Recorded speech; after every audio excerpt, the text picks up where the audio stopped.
relatively new hunter up there yesterday. I was just riding a trail, check it out.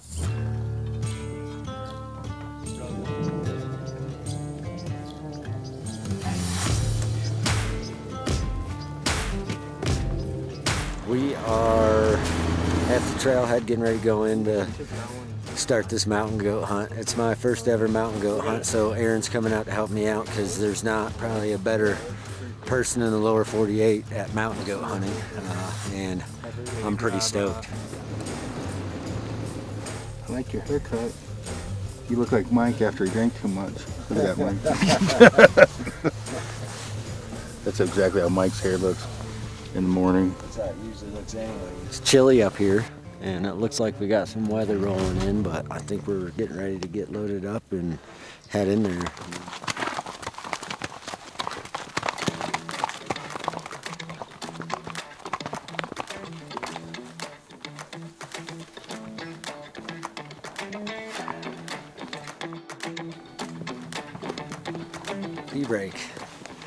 P-break. I think we were gonna camp in between, kind of where we wanted to hunt, but I think we're just gonna ride straight up there because we found out a fella already killed a billy up on the spot we were gonna hunt in between. So we're gonna head straight up to the top. So we're gonna go back to this area they call the Notch and set up kind of a base camp there, and then we'll probably spike out, but from there we're just gonna get to the best vantage point. We glass for morning and an evening. Next day we may move, glass another spot, but goats just kind of piddle around and move off and on all day, so sometimes you'll be in a spot you could glass midday and have no idea there's a goat there and he's just bedded 3 feet behind a ledge, so you want to give it enough time before we move. But we're going to be going, I think, probably about 6 miles more in before we get everything set up. But yeah, the plan is really just to glass till our eyes pop out and then shoot something. Sounds like a good plan to me.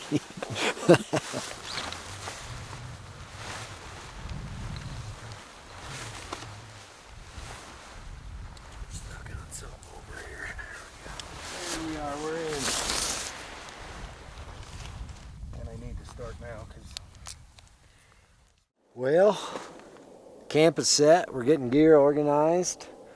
We're going to get as much gear organized as we can, probably not for very long because it looks like we got a squincher coming at us. But yeah, we're here.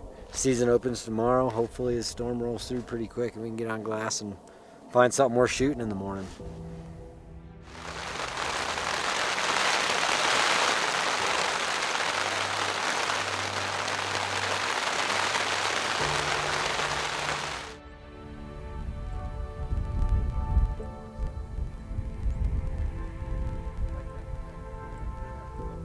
So when you're looking at a goat, once you see it's got a good long horse face, it's mature, it's got a big body, what you're looking for is not just mass.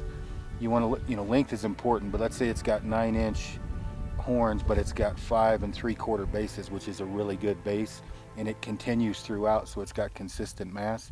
You're going to be pushing 48 inches. If it's 10 inches and then you've got kind of the same thing, you're pushing 50-51. So if it's 9-inch billy with good bases, you're looking at 47, 48. And then if it's 10-inch billy with those big bases continuing throughout, it's going to be obviously 50 plus. But we're looking for age on this. Colorado isn't known for a lot of giant goats, so if we see anything 6+ years old or just massive in general, that's what we're wanting to kill.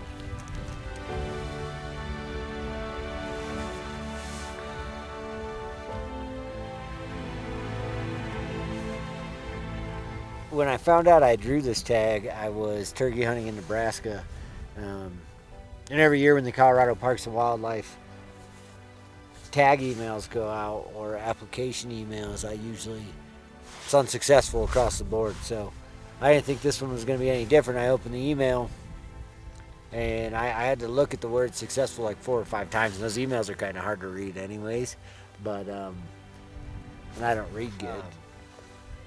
So I had to open it. I had to read the email like 3 or 4 times to confirm, and then I went and looked at my credit card and double confirmed. So I was very excited. It's thinking back to that moment, it's kind of crazy to think we're out here and the tag starts tomorrow and Aaron's up here with me, so pretty freaking special.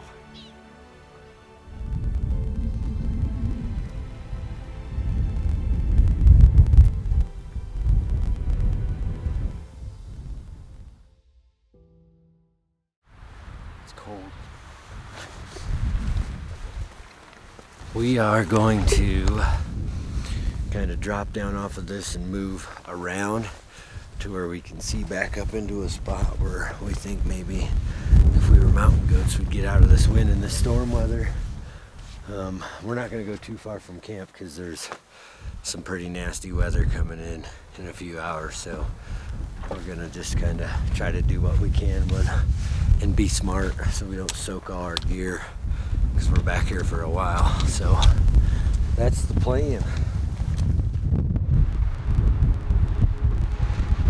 So what I was hoping for, camps over there, was to hook around, and we're kind of in some bluffy area here. It's super windy, but I was hoping we'd find a goat here. We did find where a billy lives. There's billy shit everywhere. It's kind of clumped up like a buck would be. And he's got 3 primary beds. You can see the trails where he's egressing on or whatever, but this wind sucks. They don't like the wind, and I would say it's gusting 30? Yeah, at least 30 to 40. So rather than push in farther, we might see one doing that. One, it'll be miserable. It's supposed to snow and rain in a little bit. Probably sit here, see if something pops up, moves around. If not, no big deal. If it does, great. And then stay, within a mile from camp rather than pushing too far. With this wind, like there's a bed right, pan down to that tree, Dan. There's a bed under that tree that he's lived in his whole life, and you can see he can just lean up and eat those leaves off of that bed. That's 1,000 yards from camp, and he could be there all day long, and we would never see him with this wind because of that topography. So we're just gonna hope that we see one pop up, and then maybe make a real long day tomorrow and do a loop. But there's definitely a billy in here.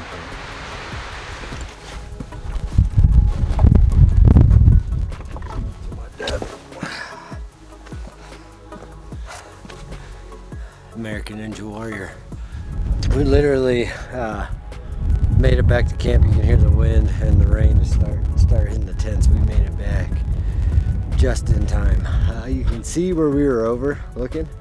So now it was good. It was worth the trip over there just to be able to see where the kind of terrain mountain goats bedding. Because now it gives me an idea where I should be glassing and where I'm probably, like if I'm looking at a steep cliff face, I know where to look for bedded goats versus looking at the whole cliff face. So that was pretty neat. Found a couple of beds over there, some billy poop. Aaron thinks it's probably a weekish old, so there's definitely a billy in here. And we have to deal with one more day today. Should be the last day of this crazy weather, and we should be in the money after that. So we should have 2 or 3 really nice sunshiny bluebird days. So it's that Aaron Snyder original recipe right here. A Michelin star restaurant at the base of a 14er.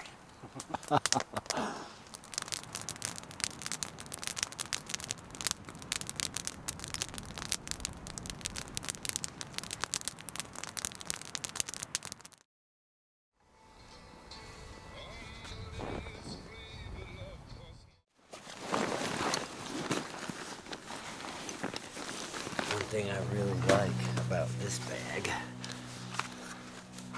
is all the unintentional rifle carry options that it came with, because we definitely didn't make it for this, but it works really nice.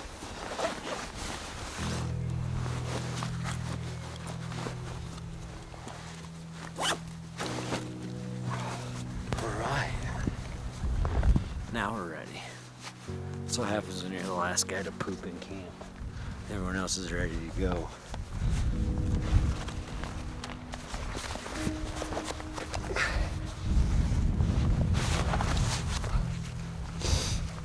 So it is day 2 of being legal with my mountain goat tag. Day 1 did not go so well. We went and found some sign and Didn't get too far from camp, but it took us a hot minute to get over there because it was just not great hiking. So day 2, we finally have blue skies. There's not a cloud in the sky, and we are going to go hike to a spot not super far from camp where we can get up and kind of see on the backside of where all this wind's blowing, and just get some elevation and glass. But high hopes that the animals will be moving, because if they're anything like we've been for the last 2 days, they've been kind of stuck in one spot hiding from the weather. There are no goats over here. We have confirmed this. So now we're going to go over there and look for goats. Probably going to hike back to camp, look for water on the way because we're low on water, and then really do some hard contemplation about whether or not we want to load our packs up and backpack hunt another section of this.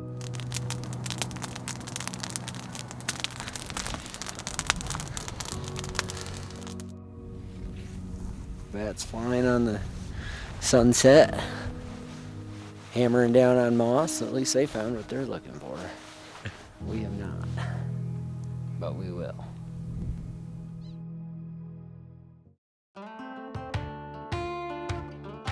Just got camp packed up, and the packer's about an hour and a half out. Hour and a half, so yeah, we're just waiting on horses. Hopefully we see something on the way out. That's what I'm hoping for.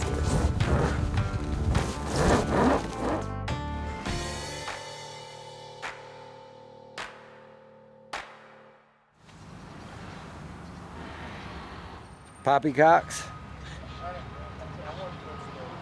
They got French toast, waffles, pancakes. The reviews say super moist pancakes. We got about 3 different plans.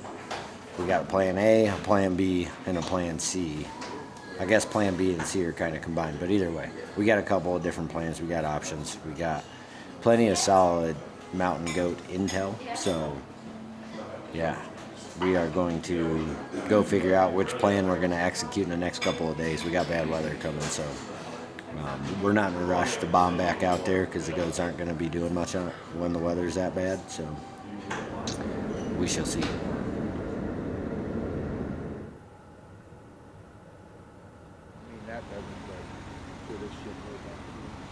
All right, we'll keep on keeping on. Climbed up this road to try to glass for goats. We got up here and we're just cliffed out all the way around, so we can't really see anything. So we got to go back down, and this road is no joke. So the trucks are in 4 low, and we're in low gear, and it's gonna be slow going, trying to stay off the brakes and not heat them up too much. All right, so trip 2, day 1. It's been a rough go. It's been an emotional roller coaster. We didn't know if we'd be able to get up that trail. We ended up being able to get up that trail. Went and celebrated with some lunch, and everybody got food poisoning. Aaron and I basically only had the shits. Daniel is damn near on his deathbed, but he is manning up. Aaron and I have kind of mostly recovered, and we're nursing Daniel back to health. He is a man's man. But we're loading up horses, got the panniers loaded, and we're about to saddle up and head up the trail.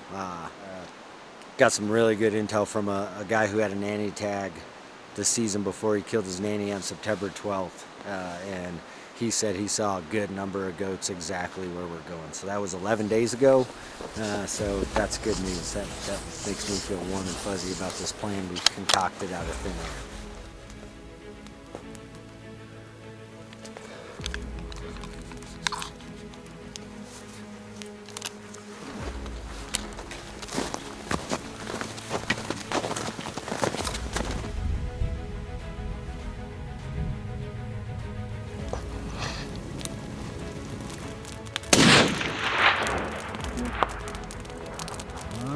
She's on, baby.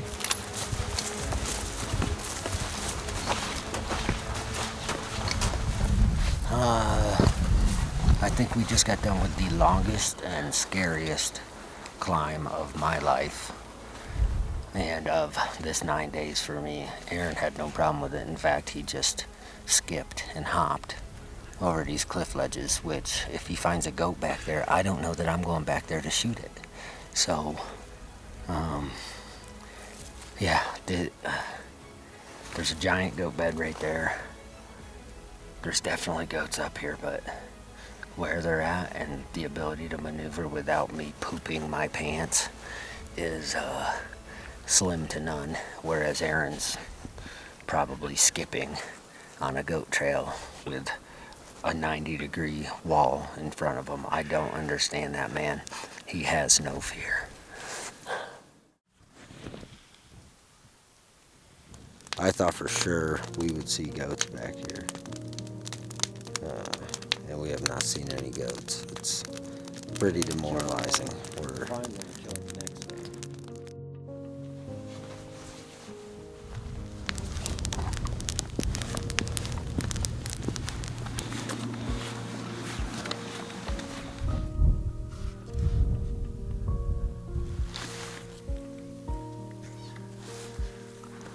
We just got camp set up and we're watching these goats move. Looks like 3 nannies and 3 kids maybe, or 4 nannies, 3 kids, I don't know, I lost count, but they're moving, and right now it's a gamble. It's 50-50 on whether or not we're gonna watch them go up and over to the side that we've been on for the last 3 days, or if they're gonna keep coming closer to us to where we might potentially be able, if they come closer, we might be able to get a shot on one from somewhere in here. And it looks like a fairly easy roll down to the bottom if they came down this face, but I'm just hoping they don't roll over the backside, because that's not good for us. That's not good for us at all. Here we go. Keep going. Yep. That's a ticket.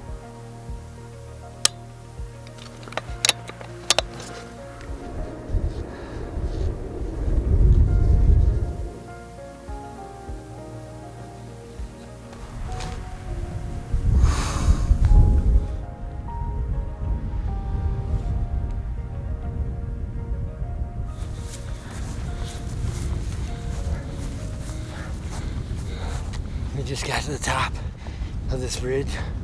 The billy we spotted down below. I didn't want to climb this until Aaron gave the thumbs up. And he said, get your ass up here. So our ass is up here. And now we're just slow rolling over towards that billy. Should be fairly easy walking. One part that I don't like the looks of, but ain't too terrible.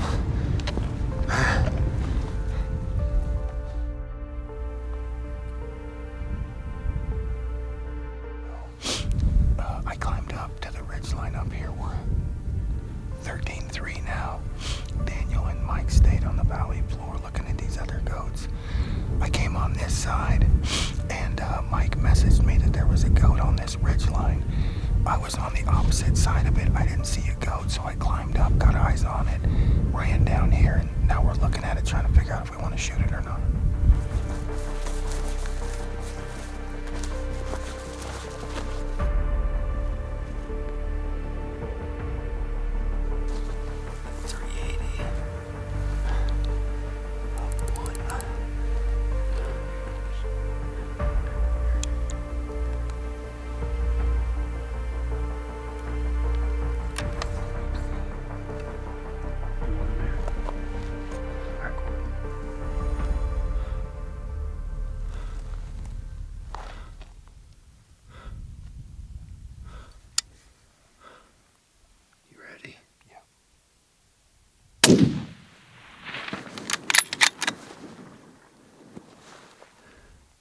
Stomach. I don't see where he went. Where's he? Forward. Hammered. Hammered him. I think he blew his front shoulders out. Good shot, Mike. Thank you, sir. I can shoot.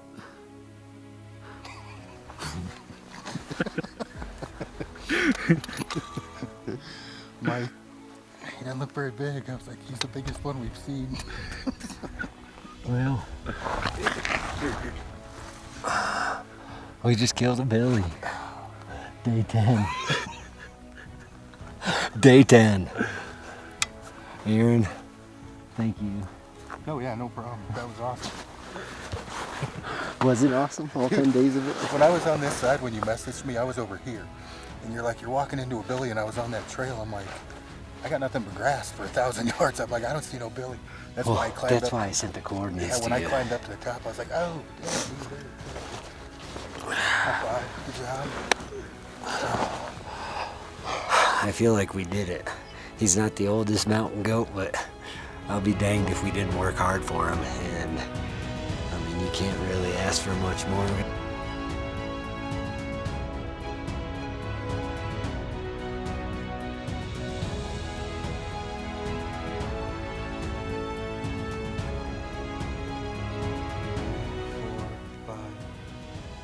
Maybe 6 or 7. Climax of 10 days. This has been a long freaking 10 days. I can't thank Aaron enough for sticking it out with me. That man has more going on than most normal folks, and for him to take the time to spend 10 days out here with me means the world to me. And quite honestly, this probably wouldn't have happened without him. He knows what he's doing up here for sure. What a freaking awesome day, though. The emotions went real low. We had not seen any goats the entire time, basically. And then today we hiked up and over the pass on a whim and a hope and a prayer. And then we're covered in mountain goats. We got cell signal at the top of the pass. I found out my retirement packet got approved, and I shot my first mountain goat. I don't think it doesn't get any better than this. After 10 days living in the shadow of giants, our pursuit of a Billy had taken us through rugged terrain and relentless challenges. When we finally closed the distance, what we thought was a Billy turned out to be an old, dry nanny. She was alone, having separated from the herd, a common trait among older female mountain goats who are past their prime. Taking her was a testament to conservation, and I couldn't be more pleased with the outcome.